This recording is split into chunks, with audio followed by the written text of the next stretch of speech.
Good evening, and welcome to tonight's program. Let's first open up with a word of prayer. Most holy and gracious God, we thank you for this night, for this gathering, and even for the purpose in which we've come to gather. God, we take serious the need for public safety, for we know you to be our ultimate protector and our refuge. But God, this is also a moment which we thank you for allowing us to be able to have direct dialogue and engagement as it relates to public safety in general throughout the city. We pray for your presence to be among us, that we might be able to hear what each are saying, and that we might be committed to doing that which is right according to justice. For it's in your name and all other names we pray and believe it to be done. Amen. I want to welcome you tonight to this event. My name is Reverend Dr. Claude Forehand. I am the executive or director of the Reimagine America Project. On behalf of our founders, the Reverend Dr. Rodney Sadler and the Honorable Jennifer Roberts, I want to welcome you to this event, Criminal Justice 101, the Criminal Justice System 101, where we're going to learn a little bit more about public safety. The Reimagine America Project is composed of a group of individuals who are committed to calling out the reality of injustices, not just the injustices that we experience on a day-to-day regular basis, but rather an injustice that is experienced at the systemic level. What makes us unique and makes us different is that we attempt to establish relationship as a means to examine at a systemic level the existence of inequity. And we aspire toward addressing it in such a way by reimagining something that is much more effective and equitable for all people, particularly Black and Brown. Reimagine America Project is composed of 4 different committees, particularly that's aimed specifically to systemic inequity.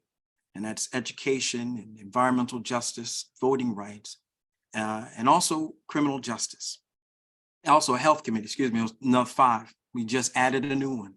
But we also have criminal justice, which tonight, the Criminal Justice Committee is providing the event.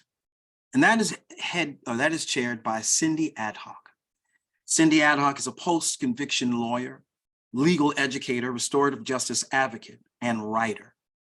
She currently serves as co-director of Redress North Carolina, an initiative to unwind extreme sentences through collaboration with community stakeholders. She is a graduate of Duke University School of Law and School of Public Policy, Southern Baptist Theology Seminary, and Carson Newman University. And so without further ado, I'm going to introduce her, as she will also be the moderator for tonight's events, and she will explain how everything else will continue to go. So thank you so much. And that being said, Cindy, take it away. Thanks, Claude. Yeah, we don't use last names that much. So I am very excited and honored to be here tonight talking about this subject with you and our esteemed guests. I'm formerly a law professor, at least for a while. And so I'm going to begin tonight with sharing with you some information via PowerPoint.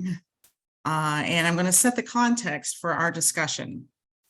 Then I will introduce our guests and begin that conversation centered around questions that I've come up with. However, I look forward to hearing your questions. So I'm going to leave plenty of time for you to ask questions. And at any time during tonight's presentation and conversation, you think of a question, go ahead and drop it in the Q&A. Do not drop it in the chat. Drop it in the Q&A so we'll keep track of them there. And make sure that they're appropriate to our topic tonight. But I look forward to getting to those. All right, so without further ado, I'm going to share, hopefully, my screen and some information with you. Okay, so this there. So our Criminal Justice Committee of RAP, We are a small group of people, and we would love for you to come join us. And we have set forth some objectives for the short term in the next couple of years. And that is, we want to study and share the truth through storytelling and research about how the social construct of race impacts our current system of criminalization. That is policing, prosecution, and incarceration.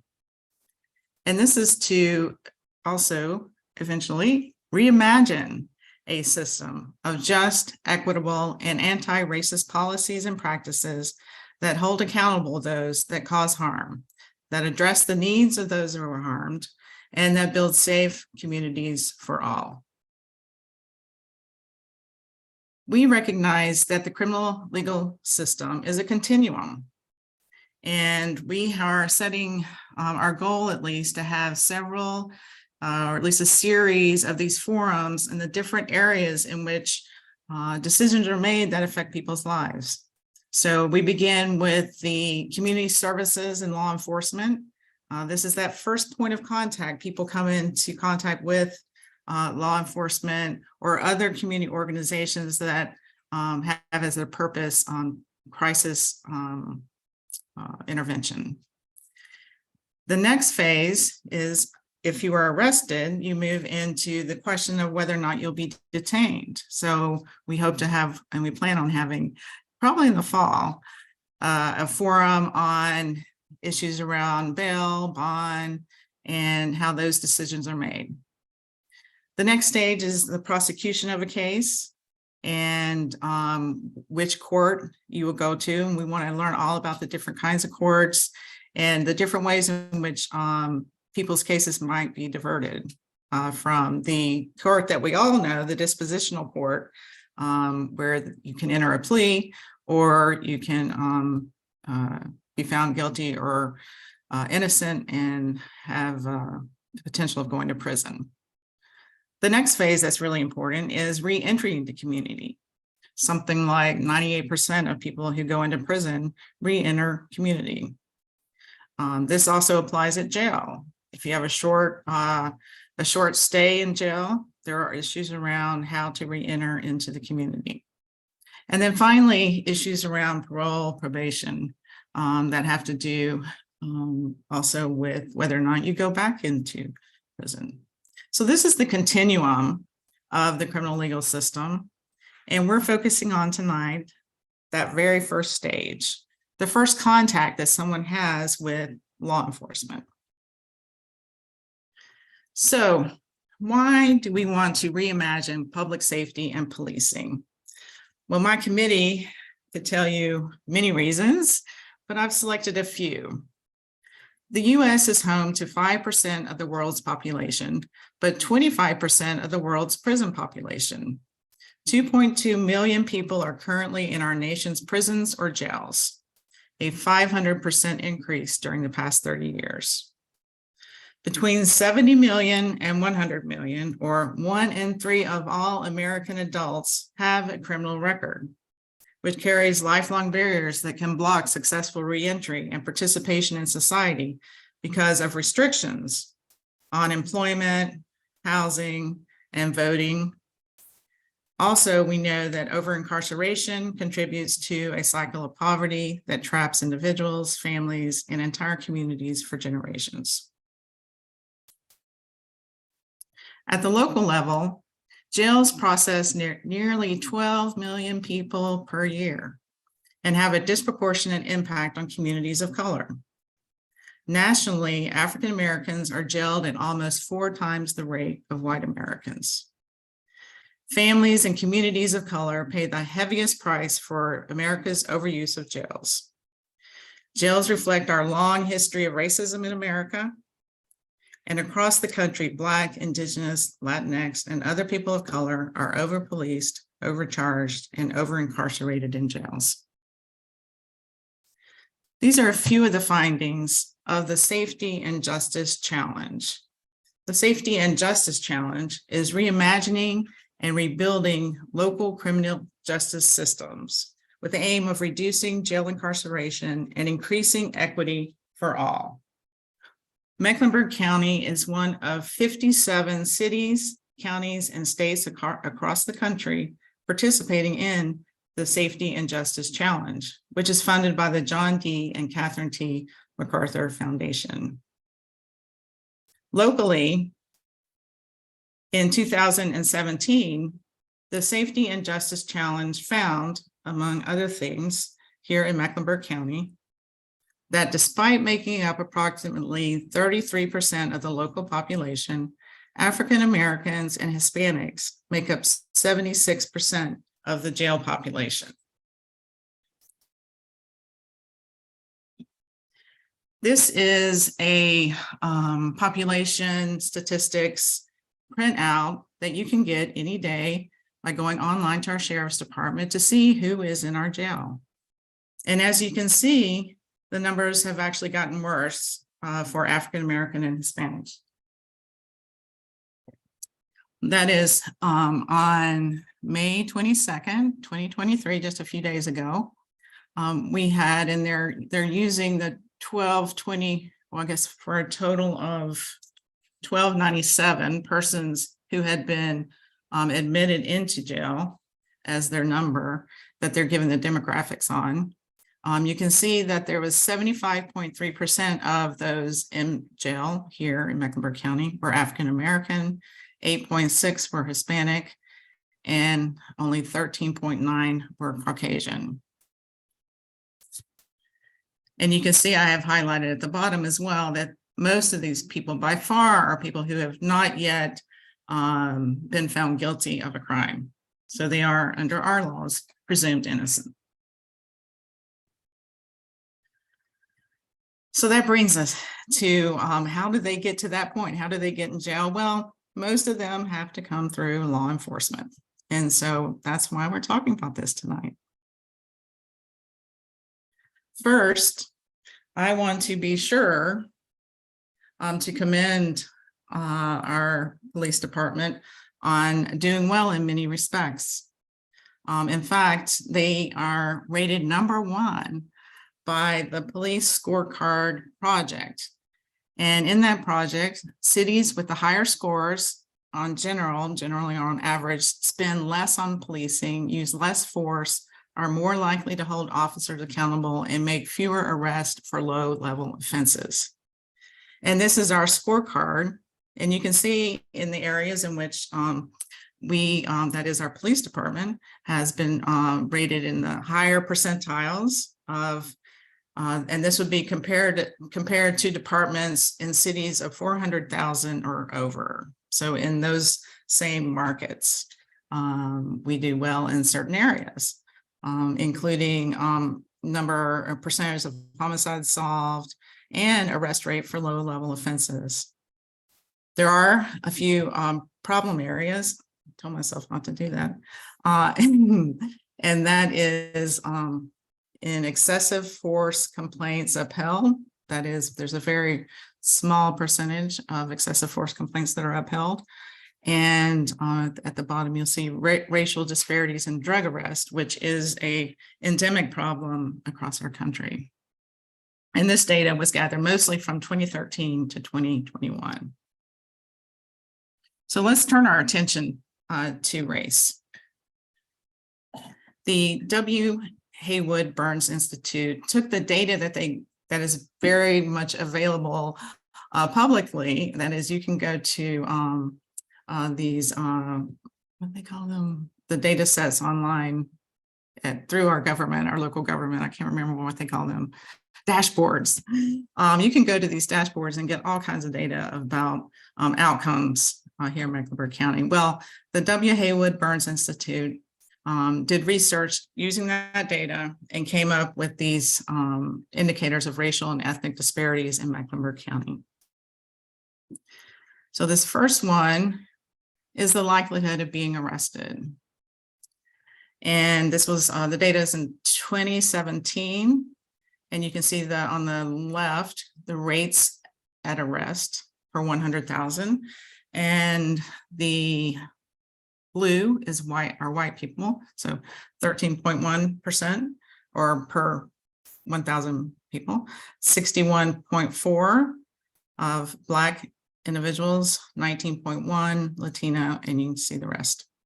So running those numbers, which I certainly can't do, I don't do math well, but you can see that there is a disparity gap. That is that Black persons are 4.7 more times more likely to be arrested than a white person in Mecklenburg County. And this is just another way they cut the data. This has to do with arrest and booking. And on the left, you see our population breakdown. So 51%, and this was 2017, 51% white, 32% Black, and on. So just the disparity is here around custodial arrest. So using the raw numbers, 68% of those who were arrested were Black. And then the next two are whether or not that person was booked or not booked into the jail. So on the right, you see the conclusions that Black adults comprise 32% of the total population and comprise 68% of adults who are arrested. And in jail, Black adults comprise 32% of the total population and comprise 67% of adults who are booked into jail. And then finally, and there's a ton of data, and you can cut it all, lots of different ways and dig deeper in it. But I want to get on to our speakers and our questions. And so, well, we're doing that. You see, and there's right there. Racial disparity across warrantless arrests. So these are warrantless arrests for misdemeanors, where the incidents where the officer had the discretion to issue a citation or make a warrantless arrest. And so here on the bottom, you see the breakdown of our population in terms of Black, white, Hispanic, and on. On top, you see the percentage of those who were arrested without a warrant when a citation could have been made. That happened for Black persons 58.9% of the time, and white persons 29.3%. All right, so that's just, again, some of the data. And these are our objectives for tonight. We want to look at how policing actually operates in our community. We can come up with solutions to the problem, or we can reimagine a system. But first, we have to understand how it actually operates. And so we have experts here who are going to explain all this to us. And then we want to look at these causes of the racial disparities. What do they mean? What are the takeaways? And then finally, look at and think about and discuss policies, procedures, programs that are in place or could be put in place to produce safer communities for everyone, and align public services beyond policing to better address and prevent emergency situations.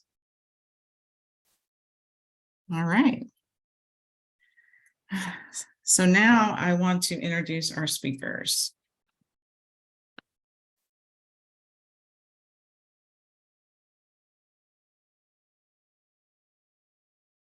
First of all, I'll introduce Deputy Chief David Robinson.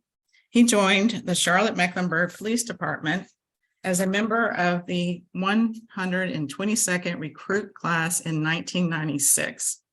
He was promoted to the rank of Deputy Chief on October 6, 2022. As the Deputy Chief of the Patrol Services Group, he oversees over 1,200 sworn and civilian employees within 13 patrol divisions and airport law enforcement. With over 27 years of dedicated public service to the city of Charlotte, Deputy Chief Robinson has held many assignments to include commander over the Administrative Services Bureau and Central Patrol Service Area. He also served as the commander of the Central and Hickory Grove Patrol Divisions, as well as commander over the recruiting unit. As a lieutenant, Deputy Chief Robinson was assigned to the homicide unit, where he supervised 4 squads of homicide detectives dedicated to bringing justice to murder victims and their families. Additionally, Deputy Chief Robinson served as a supervisor in the Still Creek Division, as well as to the street crimes and ABC units. Considered an innovative leader within the law enforcement profession, Deputy Chief Robinson is a member of the International Association of Chiefs of Police, an organization which works to address the most crucial issues facing law enforcement today. He currently serves as a member on the IACP Victim Services Committee, which supports cooperation and assistance between law enforcement and other crisis intervention providers to improve services and treatment for crime victims. The committee's overall goal is to be a catalyst for more effective victim-oriented policing strategies and practices, recognizing there's a broad spectrum of victims, and that victimization takes many forms. Deputy Chief Robinson grew up in Charlotte, where he was educated in the Charlotte-Mecklenburg school system. Following graduation from Independence High School, he attended the Appalachian State University, where he earned a Bachelor of Science degree in criminal justice in December of 1995. 3 short months later, March of 1996, Deputy Chief Robinson made the very important life decision to join the Charlotte-Mecklenburg Police Department, and we welcome you.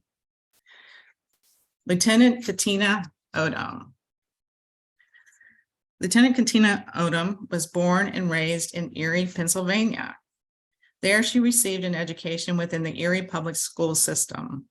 After graduating high school, she attended Slippery Rock University, where she earned a Bachelor of Science degree in Public Administration in May of 1995. She then went on to earn a Master of Arts degree in counseling from Edinburgh University, May 2003. Lieutenant Odom began her law enforcement career almost 14 years ago, with nothing more than the goal of making her community better. She first entered public service fresh out of college by working with the Greater Erie Community Action Committee.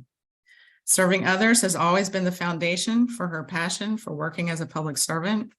She began her career with the Charlotte-Mecklenburg Police Department in 2009. Since then, she has served the Charlotte community as a patrol officer, community coordinator, recruiter, background investigator, patrol sergeant, education outreach and youth services sergeant, crimes against children sergeant, and a patrol and training lieutenant. Lieutenant Odom is currently assigned as the Executive Office for Field Services, where she provides support to 13 patrol divisions as well as airport law enforcement. Welcome, Katina. Councilman Malcolm Graham. Malcolm Graham is an experienced businessman, dedicated public servant, and powerful public speaker, especially on the topics of race and discrimination, community, and common sense gun laws. A native of Charleston, South Carolina, he's been a Charlotte resident since 1981, when he moved here to attend Johnson C. Smith University. After graduating from Johnson C. Smith, Councilman Graham spent a year working with youth for a family services organization before going to work with the Carolinas Minority Supplier Development Councils. Over a 10-year tenure, he held almost every position at the 400-member nonprofit organization, eventually rising to the role of executive director. Councilman Graham then went on to roles at Bank of America and Time Warner Cable, where he ensured minority-owned and women-owned businesses in the city could be successful and that key community contacts could partner together for maximum impact. In 2009, Councilman Malcolm returned to Johnson C. Smith in a professional capacity as the special assistant to then President Ron Carter. His position with the university involved the redevelopment of the neighborhood, and he assembled a multi-sector task force that partnered to give the historic West End his first facelift in nearly 40 years. On a parallel track to his professional career, Mr. Graham's interest in civic engagement was growing. He was elected to the Charlotte City Council in 1999 and served until 2005, where he helped to revitalize inner city communities and led the efforts to relocate the CIA tournament to Charlotte. Councilman Graham was then elected to the North Carolina Senate to represent Mecklenburg County, serving through 2014. Councilman Graham's sister Cynthia was one of the 9 parishioners killed at Emmanuel AME Church in Charleston in June of 2015. He responded to this tragedy by traveling the country, speaking to communities about overcoming hatred. Along with his siblings, he found the Cynthia Graham Hurd Center for Literacy and Civic Engagement to honor his sister, with the goal to advocate for the expansion of literacy and civic engagement through programming and events. In 2019, Councilman Graham was elected to the Charlotte City Council, representing District 2. He currently chairs the Great Neighborhood Committee, which is focused on creating affordable housing opportunities and providing opportunities for District 2 residents, as well as the Workforce and Business Development Committee and the city's COVID-19 Task Force. It should be noted that the City Council oversees CMPD. So in a way, he's their boss. In 2020, Councilman Graham became the executive director for Beds for Kids, a Charlotte area nonprofit that provides beds and essential furniture to children and families in need. All right, as you can see, we have a very esteemed panel here tonight. And so I want to kick it off, our conversation, with just the basics. And I was given permission to call our speakers by their first name. So Dave, walk us through your role. I know we just gave this long, bio, but what is your role in CMPD and how has it evolved over time? Well, first of all, thank you, Cindy. I just want to take just a minute and say thank you for having us here with you tonight and with this group. It's a privilege and an honor to represent CMPD and to be with you, and certainly look forward to the dialogue and to share a little bit about what we do at CMPD and our role in the community and what the community has asked of us and how we deliver that every single day here in Charlotte, Mecklenburg. We're proud to serve. Katina Odom, I just want to pitch to her really quick. She's an integral part of our team and certainly has such a responsibility to keep our patrol services group functioning. We have, like you said, about 1,200 men and women assigned to patrol in our uniform division that answer just shy of 1.6 million 911 calls per year.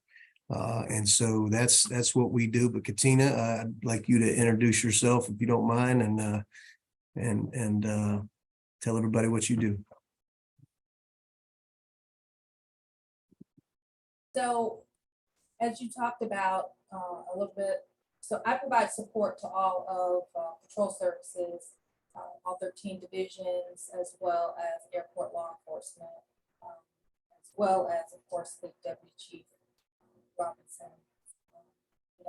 Our goal here is simply to make everything that we do more effective and more efficient.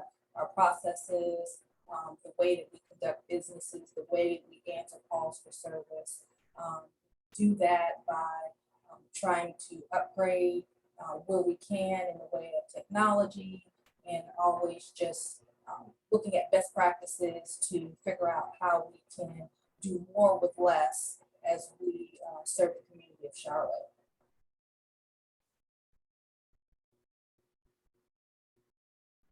And Dave, you didn't really tell us kind of what do you do?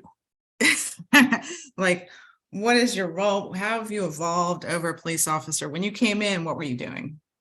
So in 1996, when I came on, I was a young kid. I'd grown up in Charlotte, and you had read in the bio, educated in Charlotte Mecklenburg schools. I grew up, my father was an associate pastor at First United Methodist Church right here on Tryon Street at 9th and Tryon. I was married in that church, buried several relatives with funerals at that church, so very much ingrained in the Charlotte community, and raised my children in this area and along with my wife. But when I came on in 1996, I was just a young dumb kid, and now I'm an old dumb man. But at the end of the day, when I came on, I had just an idyllic sense of wanting to serve, and I didn't really know what that looked like. And I'm proud to say that over the past 27 years, this profession has changed, and I believe changed for the better. And there's several reasons for that. One is just the constant desire to meet the service needs of our community. And we've got a great partnership with our city council, who has been nothing but supportive of responsible public safety and what that looks like within the Charlotte-Mecklenburg community. And Mr. Graham, along with the mayor and the city manager, we've enjoyed an exceptional partnership with dialogue about what the community expects from us. And I think that's the big thing that's evolved over the 27 years, is a real understanding of what transparency looks like. And looking back on times where we didn't necessarily, as a profession, not just within Charlotte-Mecklenburg, but where we didn't get it right. And so we constantly want to grow and evolve. And when I say that, we never want to make the same mistake twice. And we also understand that in this business, it's a very high impact, high risk job.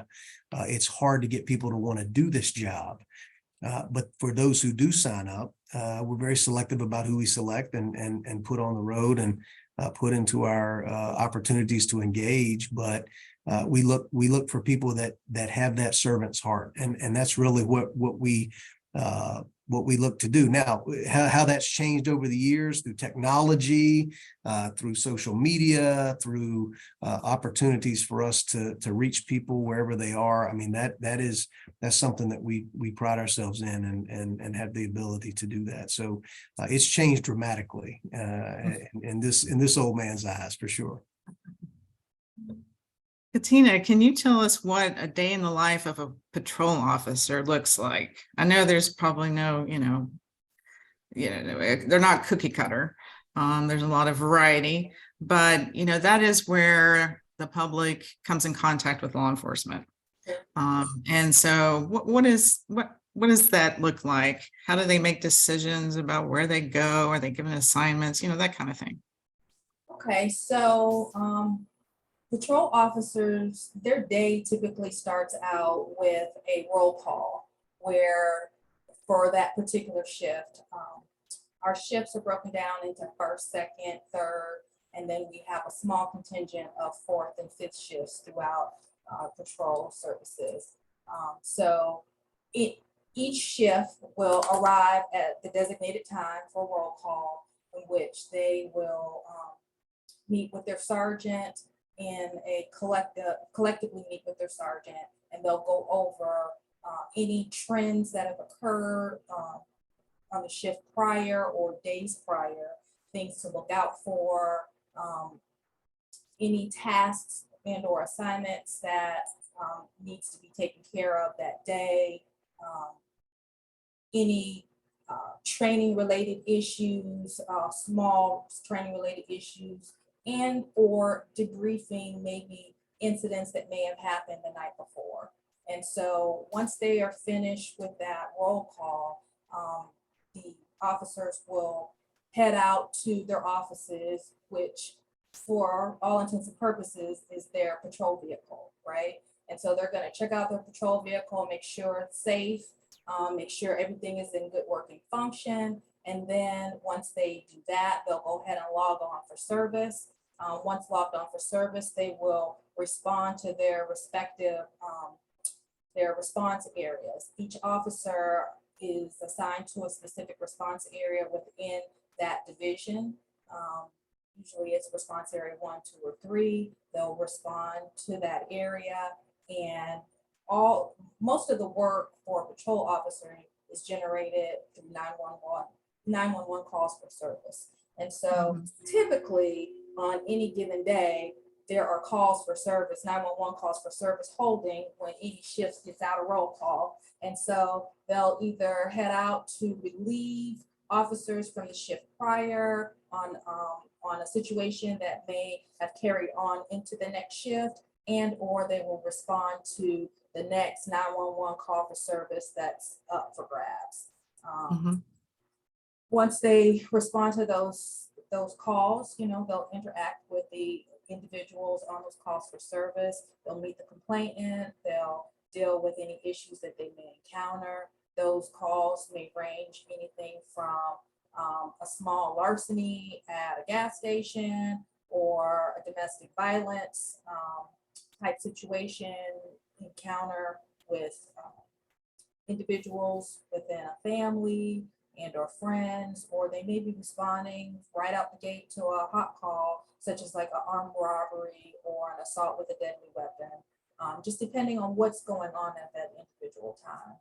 Traffic accidents are also very prevalent in our area. So 9 times out of 10, there are several that are going to respond to ongoing traffic accidents and or traffic issues that may be occurring in that division. You mentioned them responding mostly to 911 calls. What are the other ways in which officers come in contact with individuals? So, as I said, every division, of course, is made up of a whole host of citizens as well as businesses within that area.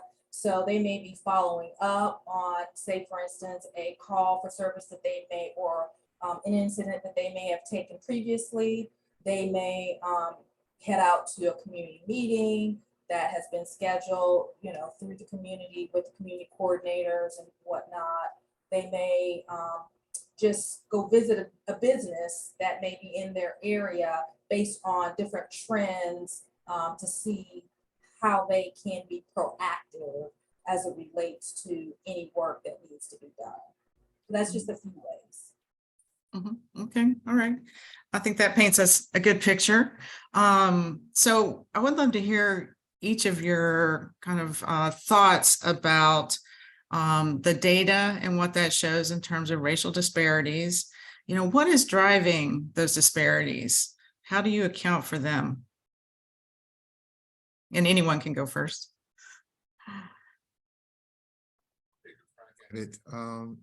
First, let me also thank you for allowing me to be a part of this panel and to talk about what I think is a very important topic that the Charlotte City Council works with every day. Wide variety of important issues that we deal with, public safety being number one. I'm not their boss. We work with them. It's a collaborative effort in terms of working with the Charlotte Mecklenburg Police Department, ensuring that they have the resources necessary to do their jobs in a very effective and efficient manner. Working with them when they get it right, understanding and problem solving with them when sometimes they get it wrong. No profession is perfect. We account for that, and I think it makes our community better. Part of the factors that impacts their jobs or why officers come in contact with citizens comes down to a couple of factors in my perspective. Poverty, people not being able to support themselves, lack of education in some cases, lack of employment, insecure housing, mental health and mental illness. There's all factors that lead to interaction from citizens with members of the Charlotte Mecklenburg Police Department. Obviously, we work on those factors on a daily basis in other areas. But when you look at the dashboard and look at why people are committing crimes and the factors that lead to crime, I think you can point to all those areas I just pointed to: poverty, education, employment, housing, and mental illness is the main reason, the main factors where that interaction occurs. And so as a community, those are things that we work on each and every day. If we can mitigate those factors, I believe the crime rate will drop because people will have the sense of ownership in terms of something bigger than themselves. Those, from my perspective, Cindy, are some of the core factors of why people resort to crime and why those interactions throughout the city exist on a day-to-day basis.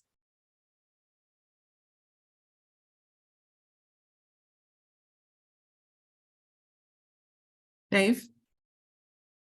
I was gonna talk really quickly about the number of calls for service that we get, where people are truly in crisis. And I think that that's something that you asked about how the job has changed over the years. Is that, we recognize the effect of mental illness and how it affects outcomes. And to the councilman's point, there are myriad reasons where people find themselves in crisis, and rarely, if ever, do people call 911 to tell us what a great day they're having and to stop on by the house and have a nice glass of Coca-Cola and a piece of And they shouldn't do that. Right, correct. But even in that case, we like I said, we get about 1.5 million calls per year into our 911 center, which is just to my left here and on the third floor of the LEC.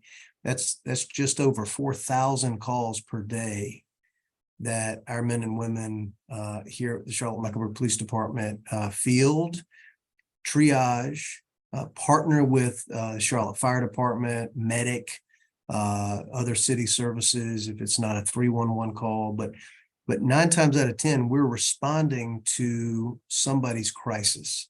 And if you think about that from the standpoint of a victimization perspective, that's potentially several thousand victims of some incident. Now, mind you, it could be somebody got rear-ended and the car took off and the officer goes out there in a traffic accident. It could be somebody was assaulted. It could be somebody had something stolen. But we are very data driven in CMPD, and with council's help, we've been able to facilitate a lot of data driven opportunities to capture, where we need to be. And so, people say, well, why are we over policed? I've heard that before, and certainly been to many community meetings where we talk about presence, but the people who say that are not the same people that I hear talking about, we need to see more police in our neighborhoods, and we feel safer when we see the police. So there's two different, I guess, perspectives on what that is, but we respond to crime and we respond to places that were called. And Cindy, I think just real quick, we're going to touch on, we also confront suspicious behavior. If we pull up into a service station or to get gas or a cup of coffee and see somebody running out of the building with a ski mask on and a gun and a bag, the money's flying out, we're going to assume that we just interrupted an armed robbery and we're going to go after that person, whether they called us or not. Sometimes those, and I know that sounds dramatic, so please forgive me, but the fact is that has happened within this jurisdiction and happens across the country. And so police officers across the country are expected to confront suspicious behavior. Now, that's in the eye of the beholder, I suppose. And certainly we understand the public safety space, but that is another way that we encounter people who we would perceive or have been reported to have been doing something suspicious. And for the safety of the community, we would confront that behavior. So for us, it's behavior driven and it's data driven. We go where we're called. Katina? And again, we're wanting your comment on the disparities of why there's so many more arrests of Black persons as opposed to white persons and booked into jail, same, those kind of decisions. Sure. I mean, I really don't have much more to add than what Mr. Graham and what Deputy Chief Robinson has said. I mean, it tells a story when you look at the numbers, when you talk about 1.5 million calls for service, 911 calls for service, over 4,000 calls for service, that we respond to on a daily basis. It is what it is. We respond where we're called for the most part. And then I think that was a perfect segue, Chief, talking about responding to just suspicious activity. As things occur, we have to respond. Unfortunately, we don't get to turn a blind eye as it relates to those type of things. Oh, thank you all for those comments. And I think you're right in the sense that identifying what officers are supposed to be doing in terms of public safety and responding to 911 calls and responding to suspicious behavior. And as you said, Dave, my mother's making dinner, sorry. And as you said, Dave, that suspicion is in the eye of the beholder. And I know that there's been a lot that's been done here in Mecklenburg County to try to address issues that impact discretion, because that really is what it comes down to at each of these points, right? That the police officers have immense power and immense discretion. And so examples of those discretion points would be which neighborhoods to patrol, whether to stop a car or a person, whether to give a ticket, whether to give a warning, whether to arrest, whether to use force, and to what degree would we use force. At each of these points, there's that opportunity for mistakes to be made, for abuse of power to happen. And it could be a range of reasons. It could be that the officer's having a bad day or just made a mistake, or could be that the individual officer has some character or mental health issues of their own. It's an incredibly stressful job. It could be institutional culture about, how you make these decisions. It could be, policies, procedures, even local politics plays a role in kind of how, I'm sure the police officers go about their daily assignments. Some argue that the racist nature of policing is baked in, that it creates an institution that is irredeemable from the abuse of power. We just got to throw it away and start all over. Give us your thoughts on the role of police discretion, abuse of power, particularly against persons of color, and whether we can control discretion that leads to abuse of power. Well, I will say, Cindy, that 97% of the time in Charlotte, Mecklenburg, police officers don't make an arrest.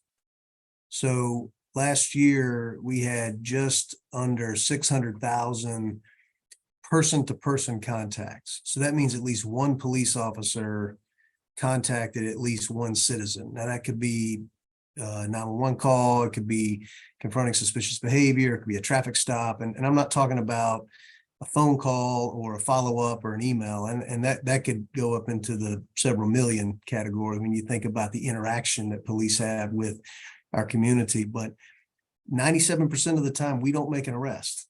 And so when you think about the number, and even more importantly than that, the number of uses of force within that 600,000 number, and again, using rough numbers, is a very small percentage of the time where we would use force. And sometimes, and just to clarify, a use of force for us is not just deadly force, which in 2022, we had 2 incidents of deadly force used here in Charlotte, and one actually that which makes 3 that was up in, I believe, Clemens, North Carolina, where our violent criminal apprehension team was looking for a homicide suspect that fired upon the officers as they arrived. But that being said, we had 2 out of the 600,000. And I will say that when we talk about the discretionary abilities of officers to decide which course of action to go, and in 27 years, it was always, jail was an option, a citation was an option, to introduce someone into the court system. I think our views on drug usage and folks addicted to drugs have changed dramatically.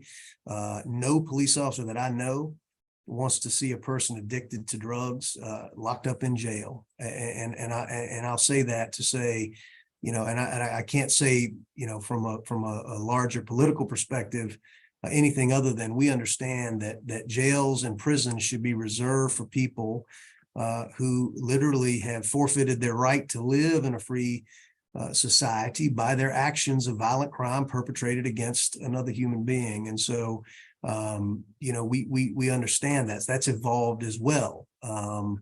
So, but Katina, you want to jump in here as far as kind of our, discretion is part of the situation. It's very situational. And a lot of times it's determined with what set of circumstances that we have. Yes, I definitely agree with that. Just based on the circumstances that are presented to an officer, that discretion is there, but it's almost like a catch-22, right? The discretion of to act or not act when you feel as though something needs to be taken care of. So in other words, to write a citation for a misdemeanor arrest versus taking someone to jail, right? And so then when something happened, based on data, information, a person's track record might impact that level of discretion. So if this individual is a known offender of that same type of crime, officer may choose to arrest when in fact they could have actually written a citation. Does that make sense?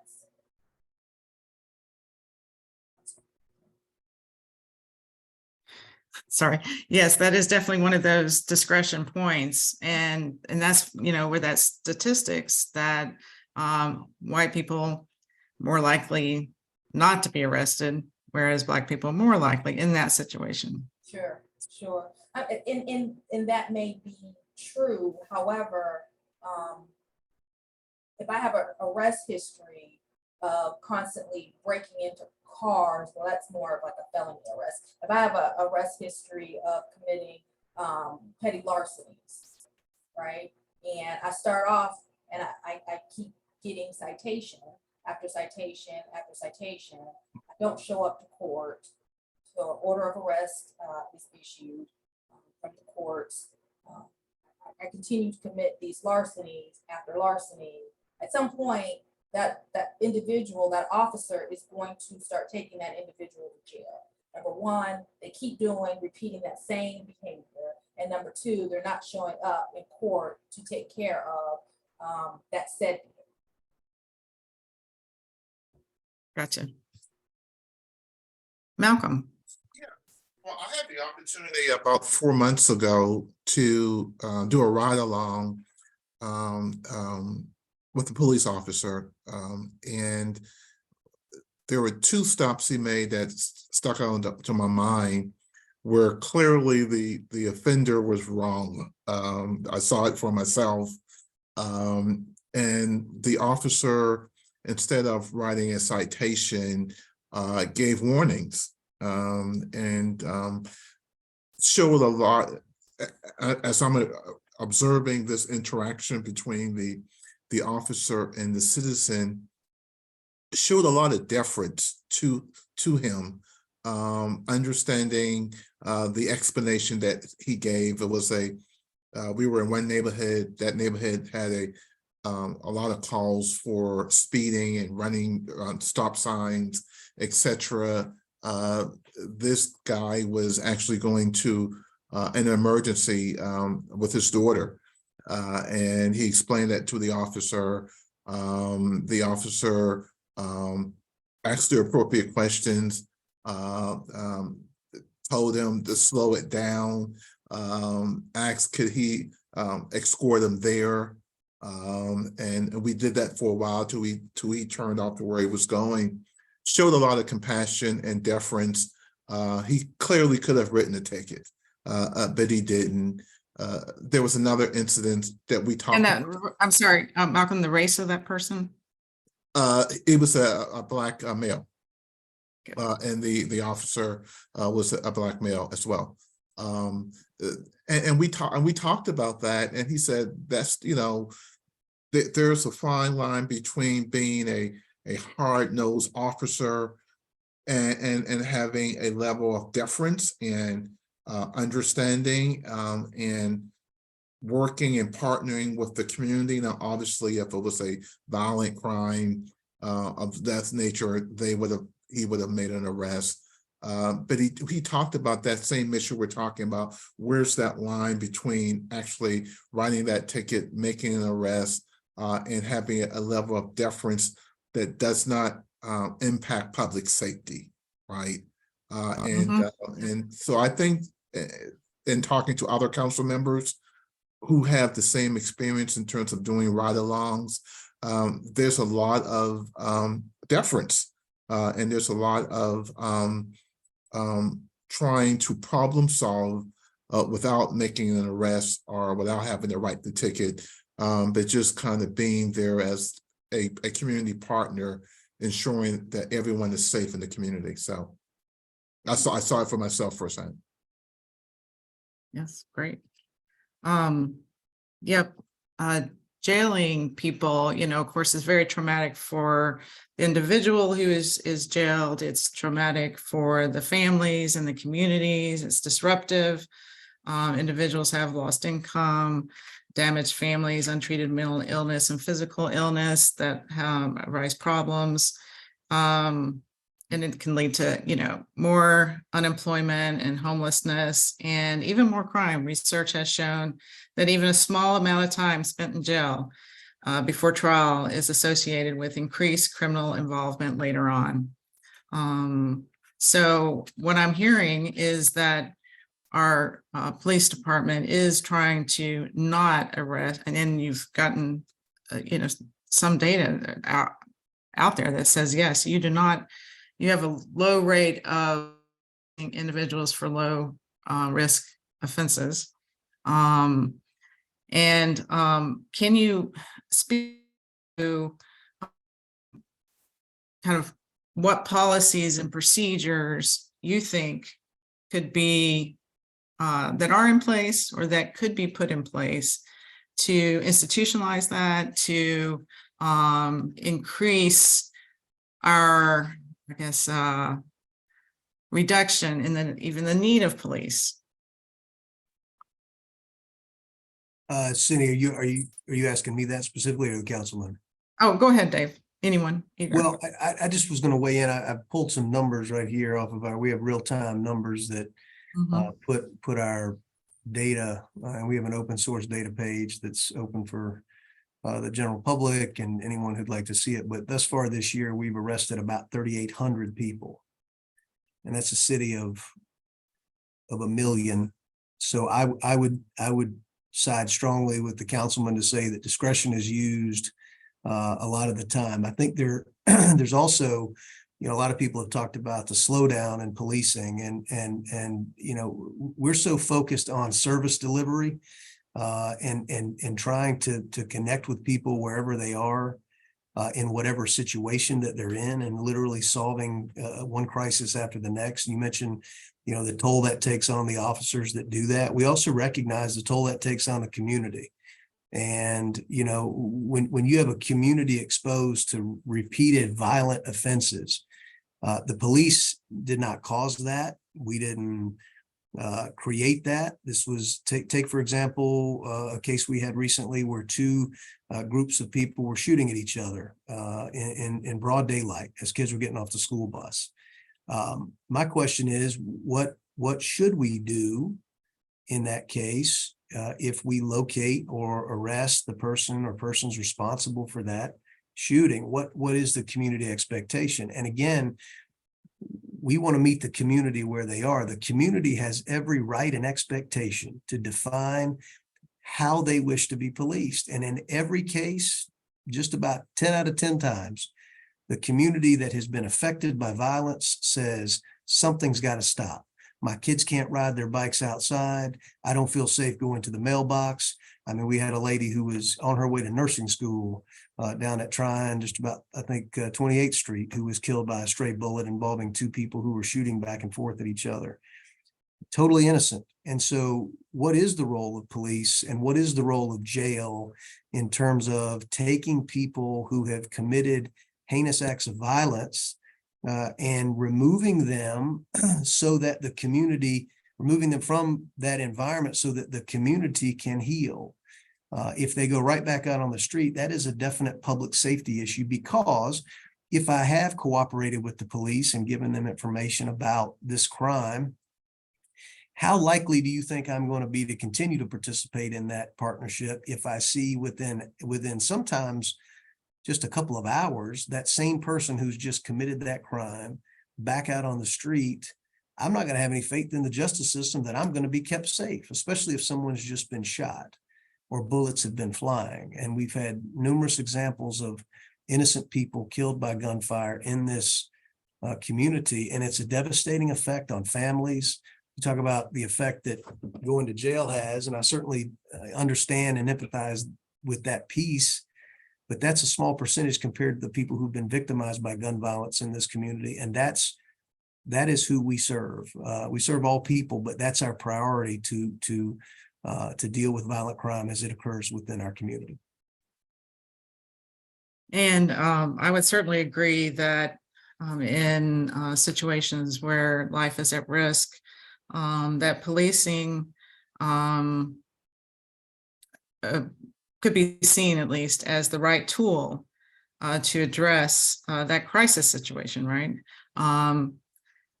When are there situations where other services would be a better tool? And maybe Malcolm, you want to speak to this, because I'm very interested in the violence interrupter program that we have now. And we have a question that's come to us about when 911 calls are for people in mental health crisis. Several cities are adopting a model of unarmed emergency response teams of mental health clinicians. So part of it, has to do with, obviously, with mental state. And Malcolm, can you speak to that? Yeah, a couple of things. One, we have a community violence dashboard that takes into consideration the factors that I mentioned earlier: poverty, education, employment, housing security, mental health and wellness, as factors for why people get into crime or commit crimes. And so we're working with a wide variety of organizations and agencies to address those issues. If we can address those issues, then we can reduce crime and violence in our community. And then we have the violence interruption program that started on Beatty's Ford Road. We're getting ready to expand it in 2 other parts of the city, Freedom and Wilkerson and Graham Street. It's a national program, started in Chicago, worked in Philadelphia. We brought it to Charlotte. These are individuals who have, some of the workers have been formerly incarcerated themselves and have turned a corner, and now they're on the streets literally talking to young adults and trying to prevent crimes before they occur, trying to prevent a fist fight from becoming a shooting, trying to mediate conflicts before it becomes a shooting. They know these individuals in the street. They are comfortable with talking and interacting with them. They're sharing their past experience about their jail experience, or what happens if you commit a crime and you go from that initial first contact into the judicial system that you talked about earlier. So they're doing a really good job in terms of just kind of walking and talking and counseling folks along the way, which I think is really important. And then the council has what we call Jumpstart grants. These are grants that are less than about $500,000 that we really work with local nonprofit organizations on the street that are doing some of the work that we believe is necessary. I mean, for an example, during the budget process this week, I was able to get $236,000 for Block Love Charlotte, who's doing hands-on triage with the homeless population in our community. They're actually going in the woods, finding these individuals, trying to point them towards community resources, giving them some basic nutrition, food, right? Giving them sanitation type of items that they need, but more importantly, trying to point them towards resources in our community so that they won't commit crimes or have a citizen call the police on them. And then that creates that first contact or that first interaction. So there's a wide variety of nonprofit organizations that we're working with. And then lastly, we have a hospital-based violence interruption program with Atrium Health. Someone gets in a shooting, they go to the hospital. We try to backtrack that shooting to the street. Why did it occur? Where did it occur? Who was involved, right? Trying to mediate and backtrack so we can prevent that from happening again. And so there's a wide variety of things that we're trying to do. Some where the violence interruption program and the police department work on parallel tracks because we have to build trust. And so the police department is aware of what we're doing, but they're not directly involved in that, right? And so we can build trust in the communities, within neighborhoods, et cetera. And so those are just 4 examples. Again, the violence dashboard, the violence interruption programs, the Jumpstart grants, and the hospital-based intervention programs are things that we're trying to do to work with CMPD, in some cases work alongside them to kind of prevent some of these things before they occur. Lastly, I think it's really important that, and I get the conversation, I respect the conversation. I understand the stats. My heart broke when I saw the first stats in terms of the number of African Americans in jail, right? It's just heartbreaking. And so we got to address those core factors I talked about before. But again, when the police officers respond to a call for service, they don't know whether the end user, who they're going after, is Black or white, young or old, rich or poor. They're just responding to that call.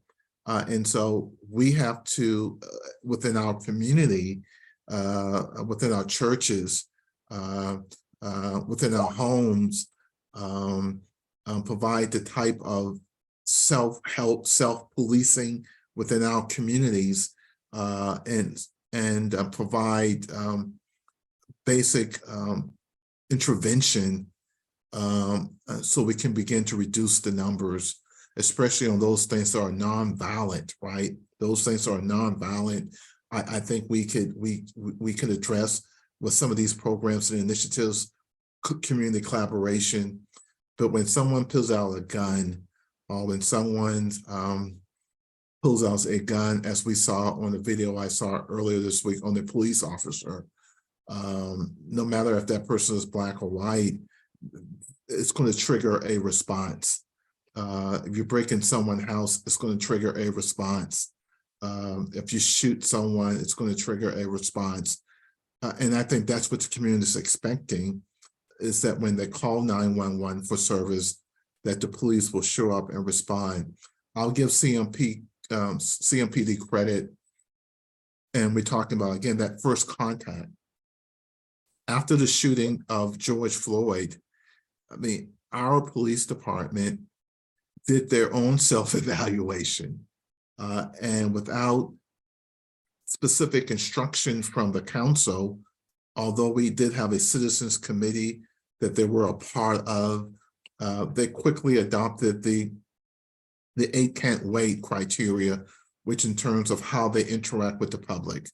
They quickly looked at internal policies that they had and amended some of those policies to make that first contact, that first intervention, whether it was use of force, whether it was chokeholds, whether it was, you won't see CMPD shooting after a moving vehicle, right? We're not going to do those type of things. And so our community kind of self-governed, and they weren't perfect, and they admitted when they made mistakes during the demonstrations, and they even curtailed policies based on that. I think that's the type of community that we have. Community collaboration, community cooperation. Citizens have a right to demand accountability when it's appropriate. Every right to do that. I support that. And at the same time, I think the community should applaud and then sometimes give grace to our police officers as they do their jobs. Again, I talked about a video I saw earlier this week that was on the news, and my heart bled, but my brain understood what happened, right? And so that's the type of situation that our officers deal with on a day-to-day basis in terms of making those life and death situations, understanding that when they interact with someone, whether mental illness is part of the scenario that's causing this to happen. And I'll let David talk more about what we're doing in reference to that in terms of officers working with our citizens when that's an issue and how they respond to that. And so I think we're doing all the right things. No scenario is perfect. The numbers are what they are. We don't want police officers out there blatantly discriminating or making arrests based on color or racially profiling. I'm totally against that, right? That's just things that's just intolerable. Occurs in police departments all over the country. Maybe it occurs right here in CMPD. I don't know, but that's the exception, not the rule. The rule is that we're going to work with our community. We're going to collaborate with our community. We're going to find the resources necessary to be effective and efficient. We're going to have intervention models supported by the council to support our communities. We definitely understand and recognize that mental health, mental wellness is a huge issue in reference to how our citizens are behaving and how CMPD should be responding to those issues. And I'll turn it over to David to talk a little bit more about that. Well, let me get to the questions because I want to keep us on time. Okay. Let me get to the questions that our audience is they're posting in the Q&A. So related to the trauma, there's a question: how do you care for the mental health of your officers when they experience trauma? Excuse me. Well, you know, we've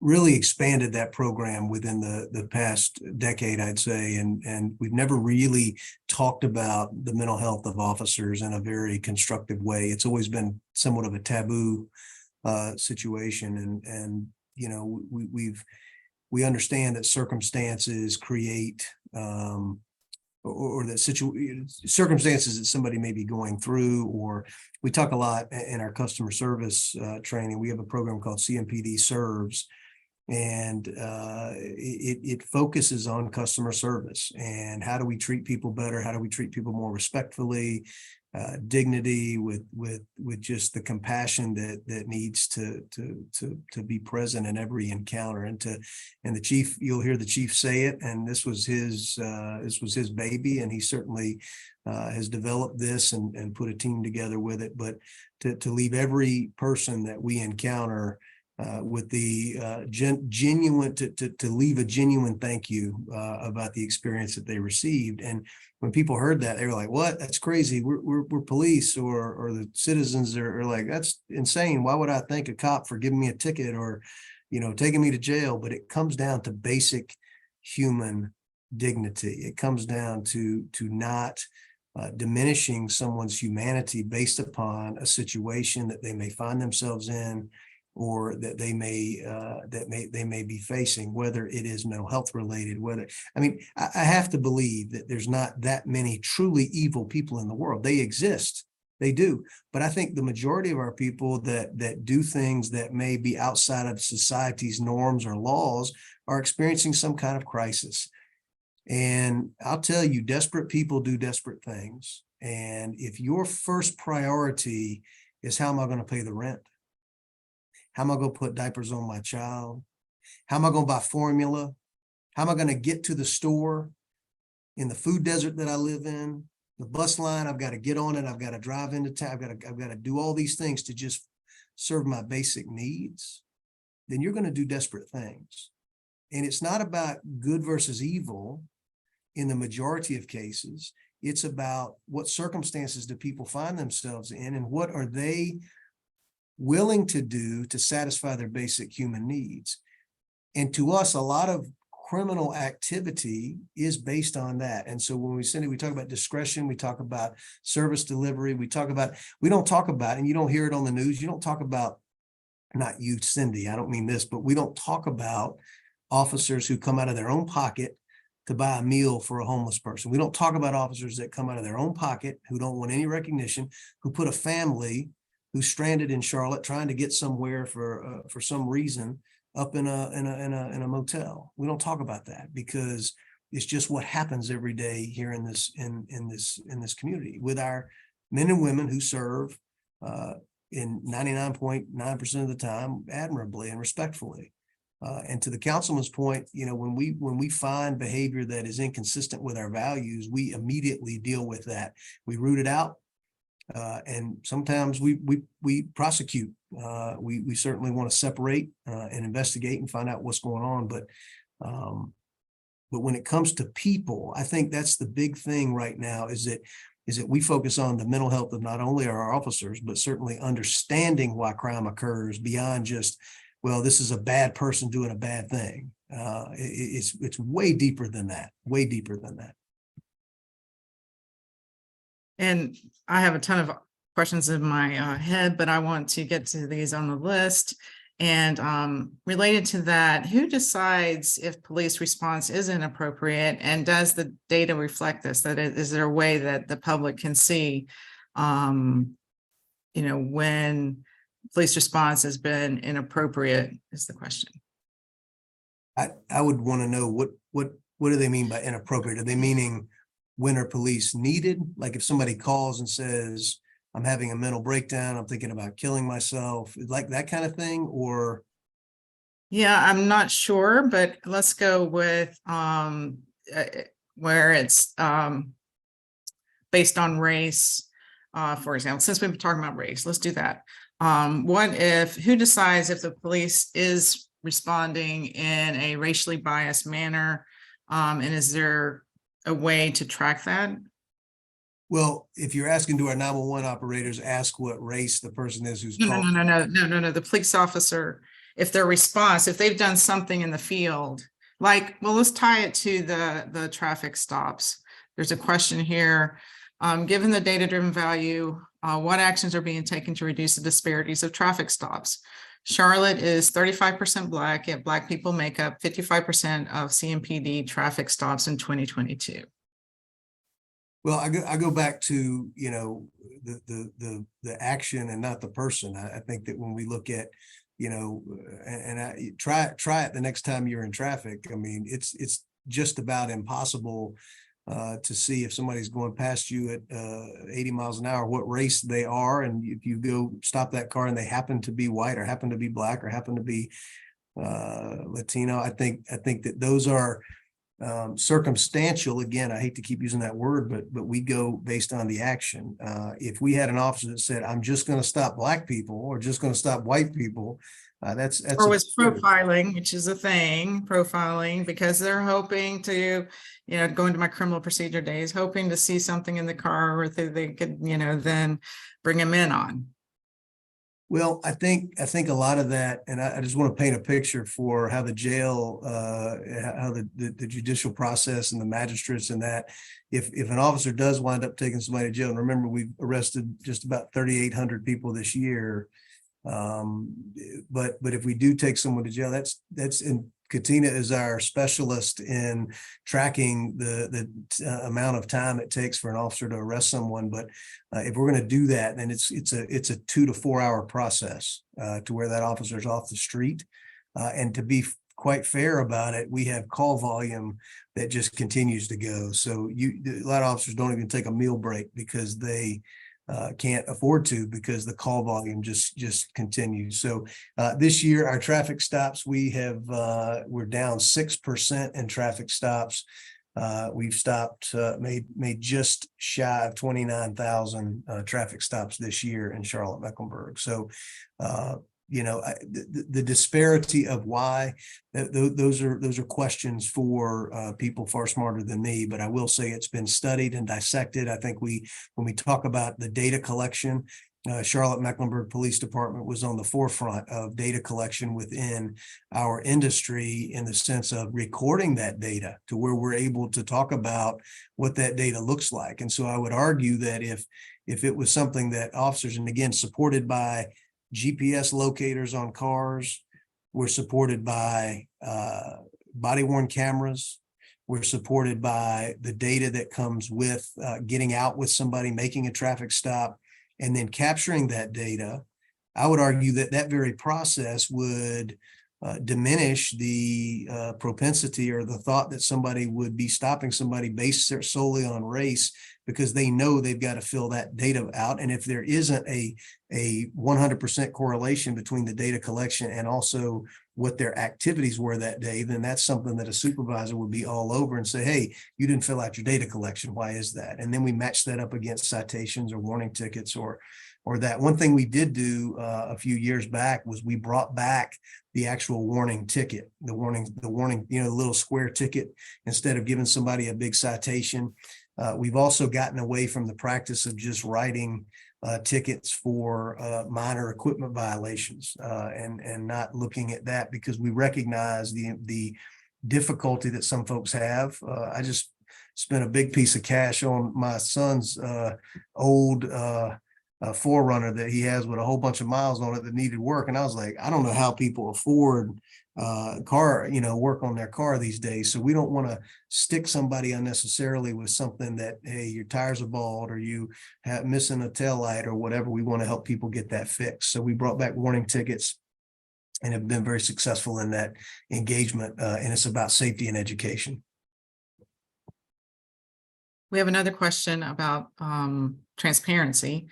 How is the recent policy change of limiting media access and availability consistent with the stated goal of transparency?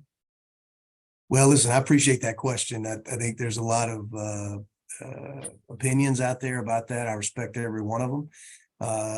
We, as I said, we have an open source data portal on the city's website that puts every single thing that we do out on the data that is created from that. When it comes to media relations, I think that we've taken real ownership in what our messaging is and decided that it was no longer acceptable for us to rely on others to put our stories out. And I mentioned earlier, police officers doing things for people that never goes recognized, and not that it should per se, but we've taken the initiative to be more bullish in how we put out our own stories. Now, that was mistranslated into saying that we're not more transparent. I think just this past week, there were several news conferences that we talked about and things that we put out even on our own website. But one in particular, we had a full press conference this past, I believe it was Tuesday.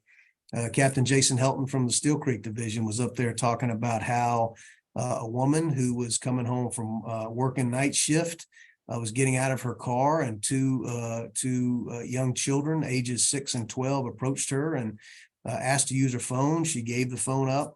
They ran away and then pulled a gun on her and attempted to pistol whip her with that gun. And so we put that out. It got a significant amount of traction. The juvenile crime piece, which we could talk all night about juvenile crime and what effect that's having on our community. Yeah, we haven't even touched juvenile matters. But to the transparency piece, we have a robust staff of public affairs specialists that constantly chase down public records requests, constantly put out media releases. We keep track of every single media release we push out, and we're constantly communicating with the public, and we'll continue to do so. Malcolm, this one sounds like a good one for you. The mental health system has failed our communities for years. What do you think of area-based day centers where treatment, supervision, activities, et cetera, could help rather than abandon our mentally ill neighbors? Well, maybe a better question for a county commissioner. They deal with all our social service and mental health related agencies and organizations. I'll just make the point that I clearly understand and know that that's an issue that's impacting our communities. It's an issue that's impacting young adults as well, for sure. And it's an issue that our police officers are accounting every day on the job. And so whatever the measures are, the solutions are, we need to really provide resources, dollars. I know Mecklenburg County does a tremendous job in terms of trying to define, working with local agencies, resources for those who are seeking mental wellness and those who are addressing those issues. And so it's a prominent issues that are impacting the officers' day-to-day activities, for sure. And obviously the county funds those agencies, those organizations, but certainly as a council member, I wholly support those efforts and support efforts that we have within CMPD to address clients or our citizens when they respond to service and recognize that he or she may have some type of mental illness that requires a different type of response. We're about out of time, but here's an easy one. Either Katina or David. To what degree does CMPD reflect the population racially in Mecklenburg County?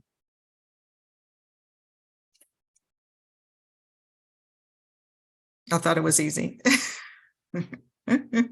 Do you know the racial makeup of your employees? So I will say that that number does fluctuate, and we strive to achieve that department that reflects the community in which we serve. And to the degree that we as a city attempt to recruit businesses and industry to this area to provide employment for folks. And I was on in a meeting the other night that talked about bringing businesses here. We also talk about bringing employees here to be good cops, but we love our hometown family as well. So we work very hard to recruit people into the ranks. And Lieutenant Odom is a prime example of somebody who moved from another state to become Pennsylvania to become a police officer, and I was kind of homegrown here, so in Charlotte. So we want that good mix of perspectives. From a racial background,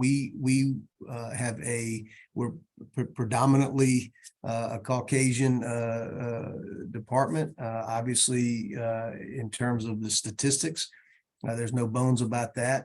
We strive every day to become more reflective of that community. From a gender perspective, let's be fair and say, I don't care how a person identifies. It's a hard job, and it's a hard job to recruit these days for policing in general, and to be a police officer. And I do feel like the pendulum is swinging back toward people within our community, and certainly within the community. We feel such an immense level of support. It's not a day goes by that I, as a deputy chief, don't hear about officers who are in a restaurant or in a gas station, and somebody comes up to them and puts their hand on their shoulder and says, "I've been praying for you," or "Hey, I appreciate what you do for this community," or somebody won't say anything and they'll just go pick up their tab at a restaurant. And those are the ways that people show support, both overtly and silently, for the men and women doing this job.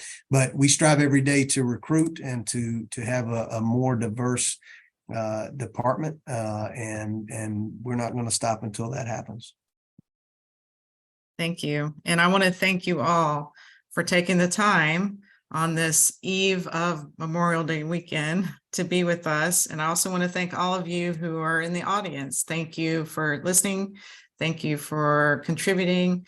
And I want to turn it over to Claude, who is going to close us out.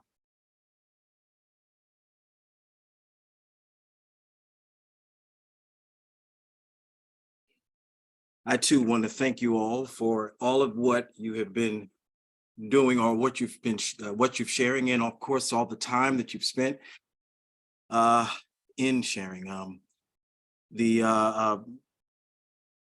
I really appreciate, I want to just say how much I appreciate the police department and what they offer as well and what they do. And we at RAP, we certainly recognize that their lives are at risk every day for protection, for public safety.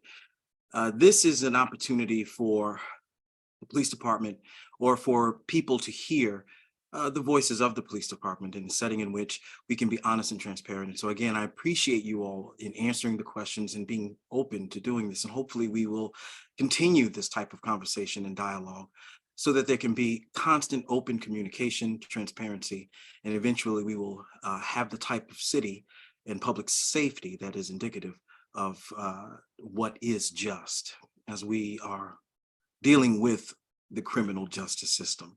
So with that all being said, all hearts and minds clear, let's look to the Lord in prayer as we prepare to dismiss.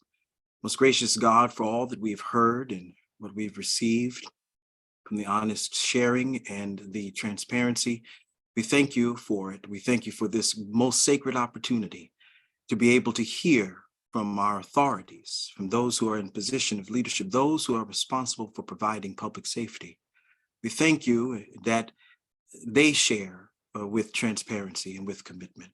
We pray that as they continue to protect this community, that they also hear the voices of those who have been impacted, those who don't have positive ideas or notions in regards to CMPD. We pray that, Lord, that these voices are heard as well, and that equity ultimately becomes the goal of all in the community. It's in your name that we pray and believe this to be done. Amen. Thank you. Thank you, everyone, and good night. Have a safe holiday weekend.